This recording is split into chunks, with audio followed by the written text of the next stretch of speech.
नमस्कार प्रेक्षकांनो, प्रेमाची गोष्टच्या पुढील भागात आता आपल्याला बघायला मिळणार आहे की हर्षवर्धन मुक्ताच्या क्लिनिकला आलेला असतो आणि मग मुक्ता हर्षवर्धनला बघून जरा आश्चर्यचकितच होते की हा इथे काय आहे। त्यानंतर हर्षवर्धन मुक्ताला सांगतो की सावनी आणि सागरचं काहीतरी चालू आहे। हे ऐकल्यावरती आता मुक्ता चिडते आणि ती उठून उभी राहते आणि म्हणते की तुम्ही इथून गेले तरी चालेल, मला माझ्या नवऱ्यावर पूर्ण विश्वास आहे। त्यावर हर्षवर्धन मुक्ताला म्हणतो की तुम्ही जे डोळ्यावरती झापडं बांधले आहेत ना ते काढले ना तर बरं होईल।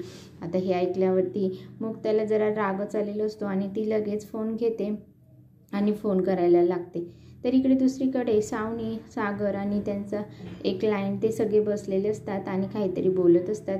तेव्हा सागरचा फोन वाजतो। तर इकडनं मुक्ता सागरला सांगत असते की असं मिहिरला ज्या गाडीने आईला उडवलं होतं ती गाडी मिळाली आहे। तर आता इकडे सागरला धक्काच बसतो आणि तो उठून उभा राहतो आणि म्हणतो काय गाडी सापडली आहे। आणि मग ती सांगते की हो, मी आता लगेच पोलीस स्टेशनला चालले आहे त्या गाडीच्या मालकाविरुद्ध कंप्लेंट करायला।